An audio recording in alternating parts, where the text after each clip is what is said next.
This is going to be round one from the losers bracket. We've got Thunderchild versus Jonas on Arctic Refuge, of course, Aeon all the way around. This is a rather small map. There's a handful of mass extractors that you've got easy access to, a total of maybe 7 that you can be relatively sure of controlling. However, this map is spread out enough that you got to have a lot of units to control it. Of course, whoever has the map control has the mass extractors and therefore will usually win the game. Thunderchild is on the bottom left, Jonas on the top right. Jonas is going for a land factory first, followed by a couple of mass extractors with his ACU, and then a total of 6 power generators in a queue that looks ready to accept an air factory a little bit later on in the game. Thunderchild is going for 2 land factories very early on. I am interested to see how he expects to pay for these factories, seeing as he has no mass extractors in his ACU queue. He does have a couple of mass extractors queued for his engineer that is first out of the factory, and I imagine the next engineer as well will be getting some of those mexes. He's also planning for 3 factories on 5 power generators. I think this may be the battle of the bad build orders. We're gonna have to see how this turns out though. Jonas is at least not going to mass stall quite as hard, I don't think. He's at -1 plus 38 at this particular second, moving out with a couple of engineers, picking up a little manual reclaim, scattering out hither and yon to capture what map he can, and then his ACU is going to continue the build queue. Thunderchild on the other side is now planting his second land factory at -14 mass per tick. Holy hell. But he is going to abandon the project in favor of getting another mass extractor online. I'm assuming then assisting his land factory, which is going to displace his ACU yet again. He is preventing his engineers from building the mass extractors by stalling himself out even further, assisting this one. This is the point where you need to just give up and build 1 mass extractor at a time. So there's 1 built. That means his ACU will finish the next one, and then his engineer will finish the 4th. And that is going to be back to the factory. But he's only got 60 power income, which is not going to be enough to run much of anything. He's at +1, +12 with both of his factories running. All he has to do is try to build. Oh, he's getting a bunch of manual reclaim. Oh, no, no, no. It's an air factory on 60 power. Oh, my heart, my soul. Why? Why would you do this to yourself? Even I am not that much of a maniac. Let's go look at Jonas for a minute and give our eyes a break. Oh, Jonas is at +3, +70. He's got a rock solid 8 power generators before his air factory, rolling directly into another land factory. Nope, he does have another power generator in the way. Fair thing to point out, if you've got 7 power generators online, you only need to build 1 power per factory that you put down of the land variety. So that's actually an excessive power build. It's a little bit of a waste of mass, but we shall forgive him because this is infinitely more efficient than what poor Thunderchild is doing to himself on the south side. Oh, holy hell, you poor child. Why? Please pause the factory.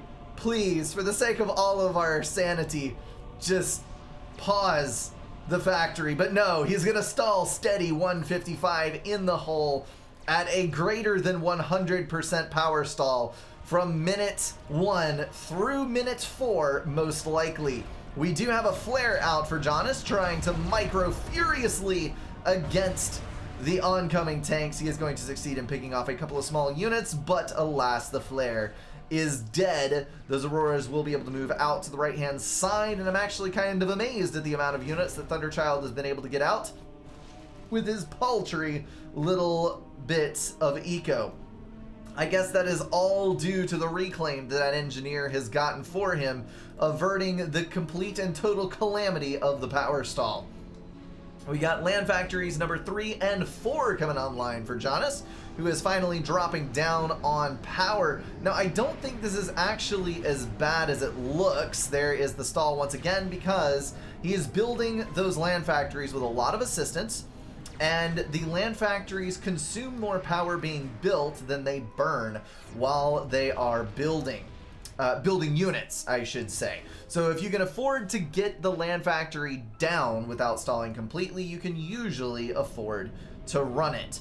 So there we go, land factories in place, although not all of them are turned on, and Jonas does have an air factory, but he has not turned it on yet due to the fact that he doesn't have the power to run it. Smart, Jonas, smart. Thunderchild on the south side is now building up a set of adjacent land factories, total of 7 going down, with more power being strung down the outside as he continues. Oh, that was a green number I saw for just a moment in time. Oh, he may finally, at 5 minutes into the game, be free of the perpetually power-stalled lifestyle. He has picked off the point defense on the forward edge of this base and will be free to move in with his commander and hopefully pick up the reclaim in the center of that. Now, I didn't actually pull up the reclaim heat map earlier on.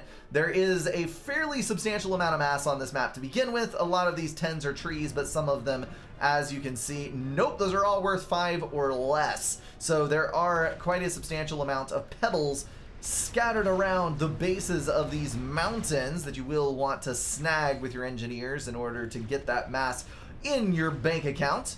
But the star of the show are the 2 T2 power generators in the center, each one giving well over 1,000 mass in reclaim, plus you got 162-ish, it looks like, 81, depends on the building, you get varying amounts in the center. So Thunderchild, oh no. Oh no. Thunderchild, you don't deserve that. You don't deserve that mass. With that kind of start, you should not be getting all of this lovely stuff. I kind of feel like you didn't earn this, but he is in the middle of it. Jonas did not take advantage of the center mass, and he is going to get punished for it. Thunderchild is going to soar ahead and reclaim. Though power stalled he was at the beginning of this game, he does have the power to spend it now. We got 2,500 reclaim in his pockets to 2,400 in Jonas, and that number is going to continue to grow wider because, or well, the gap is going to continue to grow wider because Thunderchild is now busily hoovering up every bit of the middle of this base. Now, you probably don't want to kill the power generator with the fervor, because if you do, you're going to damage part of the wreck, and the explosion is going to hit the other building, and you're decreasing the amount of mass that you can then get from that wreckage. For shame, Thunderchild. You could have done that a little bit better. Jonas now engaging in an air fight. We are going to see a little bit of a bad turn from Thunderchild, which may be... Nope. That is going to be a bad turn for both players, resulting in a loss for Jonas, I think due to numbers more than anything. But then 2 more interceptors zoom in from the outside edge. I think Jonas should probably break away and preserve his air. 5 interceptors for Thunderchild. 2, 3... 4, 5, 6. Oh, his air is sitting in the back of the base. Weird. Jonas does have enough inties to take air control, but right now his concern is land. So we've got 1, 2, 4, 8 factories for Jonas. Compare that to a total of 9 land factories, 2 air factories on the south side. So 1 more land factory, 2 more land factories for Thunderchild. Couple that with his mass advantage. We've got 5,800 reclaim versus 2,900, and Jonas is now power stalling. So we're going to start seeing a little bit more tanks from the blue side. Jonas trying to push in on the south, going to do a little bit of a raiding party here. But I think there's going to be sufficient tanks to at least slow that down until a response can be made. If that prod would have been able to strike in just a little bit farther, he could have killed off some of the power generators that are floating Thunderchild right now. Thunderchild actually needs to take advantage of some of this mass and begin a project, because he does have quite a fair amount of it. But I think part of that was reclaiming with his ACU. He does have access to a few more buildings, though, so it would be a good idea to take advantage of that while he has it.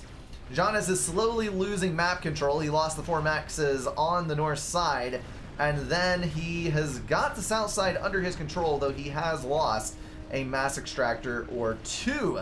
So Thunderchild is very, very slowly moving ahead in map control. I would love to see, there, T2 Tech, 96% on a T2 Air Factory. I think we're seeing some pretty dang heavy assistance, but no T2 coming from Thunderchild. So that's going to be a T1 to T2 Mass Extractor upgrade. There is already one online, so Thunderchild is at 45 mass income versus Jonas's 33. So again, faltering slightly. We've got gun speed upgrade started on Blue's ACU. That is going to give him another dose of power stall. And I don't know if he actually has another upgrade queued or not. Cannot see from what he's got, but I would imagine if he's going for the speed upgrade first, he is definitely going for the range. Still stalling about 100 power per tick. 2 T1 bombers headed out for Jonas. I'm not sure exactly what those are going to be aimed at. May have been auto-targeted ever so briefly and then pulled back into the base, headed for the north side. Might be able to pick off a couple of groups of the T1 on that edge. Jonas does now have a pretty significant take advantage to the north side, but he is now going to have to fight against this group with his ACU. He does have the help of the point events, and there's only a single solitary. Nope, that is a lie. There are 4 fervors in that mix. I saw at the front that there were none, and then assumed that was the case all the way through. Those are going to move in. The Auroras are going to die against the point defense before the artillery can even fire, and then Jonas should be able to kill that off with his ACU. Does he have radar? He does have radar. If you see this many dots, fight it out, please, for the sake of yourself and your base. The ACU is worth about 20 T1 tanks in combat potential, even unupgraded, as long as you don't get caught up too much and micro relatively effectively. And then the T1 point events, look at that. 19 kills, 20, 21, 22 before its death. Knocked out over half of the units before it died. If the ACU had been out on the front line shooting those tanks down, then he may not have even lost the point events and definitely wouldn't have taken the damage to the base that he is now. So I feel like that's a little bit of a lost opportunity over that away. We do have Swift Winds producing a couple of T1 bombers on the queue. And then we've got a T2 power generator over to the right. Something to bear in mind, it may actually be worth not ringing your factory completely in. Maybe ring 2 or 3 sides and leave one side open, because if you build the T2 power adjacent to the factory, it does provide a much more hefty boost than the equivalent 3-space slot in T1 power. So you're going to be spending a little less power to build those units, and then you're able to get an upgrade cheaper later on in the game if the game does go that far. Jonas at 23 mass per tick versus 42 for Thunderchild, about half the income, but he does have a reasonably decent handle on map control. Thunderchild moving out to the front to zap off a couple of tanks, and this battle I think would be favoring Jonas were it not for the bombers that are coming in and wreaking havoc, killing 5 tanks at a time. That is a decimating blow to take, but it is what it is. We've got 4 T2 mass extractors online for Thunderchild, and I think the chances of Jonas coming out victorious are shrinking. I cannot believe that as badly as this game started for Thunderchild, he is actually pulling this out. But I think it is 100% due to the reclaim in the center. So we've got 9,700 reclaim to 5,600. The T2 mass extractors are online, providing him with a perpetual eco advantage. And then he has also got a pile of production online now that he's done with his mass extractor upgrades. We're also seeing a T2 land factory online, which is happily zapping T2 tanks into existence. I would think that at some point he would shift to some other kind of unit, but he may be pushing for Harbingers after a power generator, which I think he should have queued with those T2 engineers by now, but alas, he has not. T1 bombers coming in for the kamikaze run, but of course, as we've discussed multiple times in the past, when you're versus Aeon units, the kamikazes are totally worth it, because all you got to do is kill a couple of T1 tanks to be worth the mass, and that they can most definitely do. Jonas going to the south with his tanks. He has retreated with his ACU, given up the majority of the map control, and with it, control of the mass. So I think we now are awaiting the slow demise of the gray faction. However, there are... Nope, that is not a gunship. That is still a Swiftwind. I was going to say, he could potentially try for some kind of shenanigans, but I don't think that he will be successful. I'm just going to bump up the speed, and we are going to watch this son of a gun go. Shield upgrade. Really?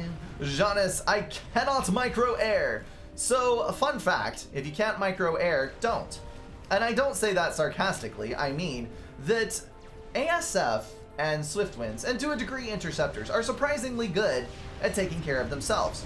So, I would strongly encourage everyone to try at least to micro and to get a handle on how air works and how you can win air battles with inferior numbers. But if you don't have the APM to spend because you're focusing on other things, or if you know for a fact that you simply cannot handle air micro and you will lose those battles, then I would strongly encourage you to fly up to the edge of the enemy air units and press stop. Your air units will immediately choose targets, pivot, and enter combat, and they're surprisingly good at taking care of themselves. So if you can just maintain an economy advantage and have more air units than the other guy, a lot of times, unless they are extremely good at microing, that single stop command or simply attack moving your air into their group will be sufficient to claim the victory. It's definitely better than making a bad turn with a superior number of interceptors and having that play against you when your opponent takes his 10 and kills your 15 to 18 inties because he simply got behind you and you kept flying in circles. So, Thunderchild is getting a shield on his commander, which has a shield on, and he's getting a second shield generator. And I don't understand what is going on right now because he has the overwhelming advantage in numbers, the overwhelming advantage in map control, and he's got T3 land. Jonas throws out the GG at the site of the Harbinger. Thunderchild takes that win, and regrettably, Jonas is knocked out of the tournament. I would strongly encourage everyone to take this as a cautionary tale on two fronts. Number one, stalling early is bad, okay? You don't want to power stall at any point in the game, but especially do not copy the build order of Thunderchild. He got so incredibly lucky with getting that reclaim all to himself that I cannot even express the amount to which he should not have won this game. The second cautionary tale is not to ever slack off in your attacks, your intel, and securing map control. Jonas should have won that. He had the better build order, he had more units, he had more eco, but he did not push for the center of the map, and he didn't expand as quickly as he could have. Not that I wouldn't make the same mistake, just speaking from the eagle's eye view. So, yeah, this is definitely one of those games that should never have happened, but it did, and hopefully we can all learn from it.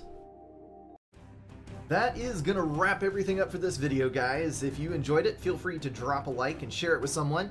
If you want to support the channel, catch the streams, or join the Discord, check out the links in the description. Thank you all for being at least partially insane, and I will see you in the next one.